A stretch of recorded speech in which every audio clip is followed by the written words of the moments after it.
Unit 6, Lesson 11. In this lesson, we're going to talk about applying the idea of the hammer-on or the pull-off to a chord rather than just a single note. And we're going to do this with the A minor, the E minor, and the B7, as well as the C chord.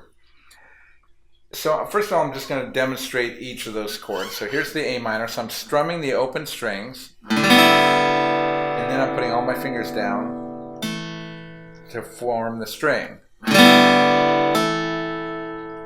And usually this happens very quickly.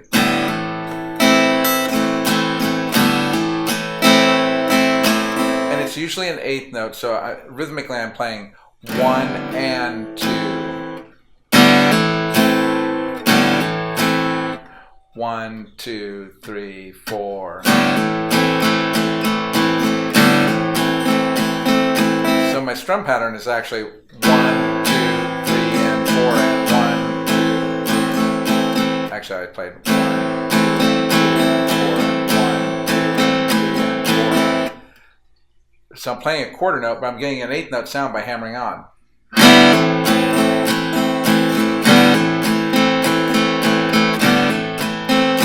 And it's a really neat thing. And this is part of the reason I really encourage you early on to do your catch and release with the chords to get your fingers to come down all at once. If you have neglected that duty, you need to go back and do that, because if you're still fingering your fingers like this, you are in big trouble.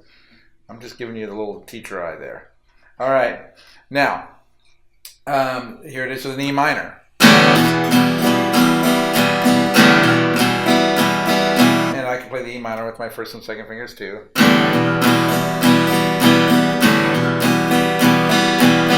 B7.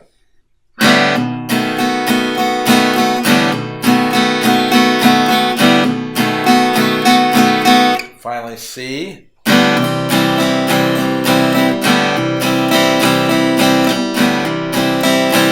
And now in all these examples I've been hammering on the full chord. But you're also free to try each note of the chord individually. So I'm going to do here with A minor is I'm just going to hammer on this first finger. So I'm going to leave it up. I'm going to strum the A minor chord with 2 fingers down and just apply that first finger. Here I'm going to do it applying the third finger. Here I'm going to do it applying the second finger. And each of them has a little different sound. And guitar players will do this all the time to add variation. So even though the music may say A minor, I may go like this.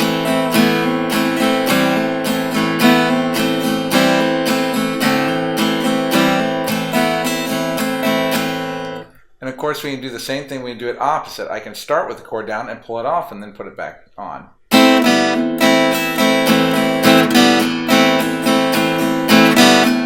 It's not as common to pull off, but it is possible. The main thing you want to work on is that idea of hammering on the full chord and then the pieces of the chord. Same thing with E minor. Here's with this third finger hammering on.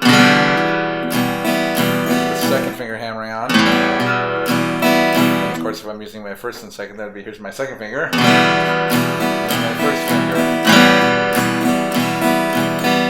With the B7, in some ways, it's more effective because this open set of strings sounds a little dissonant with this set of strings. So a lot of times I might just hammer on my second finger for the B7.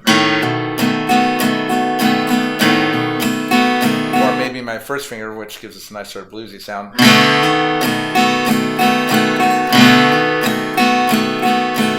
Or I could do my third finger here, but that's the one that sounds a little funny, and then my little finger will sound fine.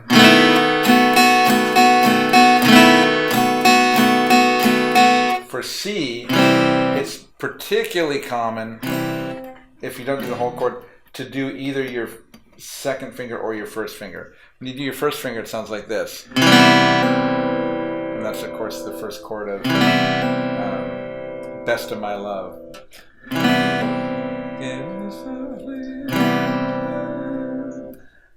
More common is to hammer on the third the second finger on the fourth string.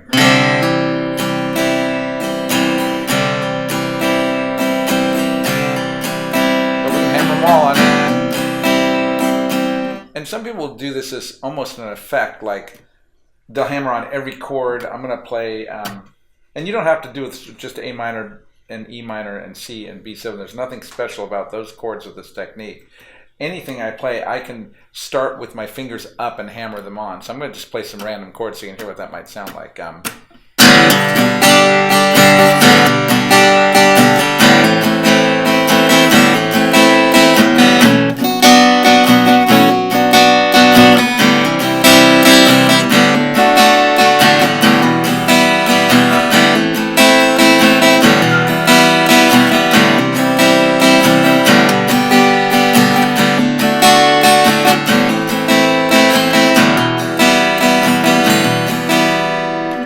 Probably recognize that sound, and it's generally not notated as a different chord. It's just something you have to sort of listen for. All right, so in the next song, you're going to get to do all this stuff. So enjoy the next song. We'll see you at lesson 12.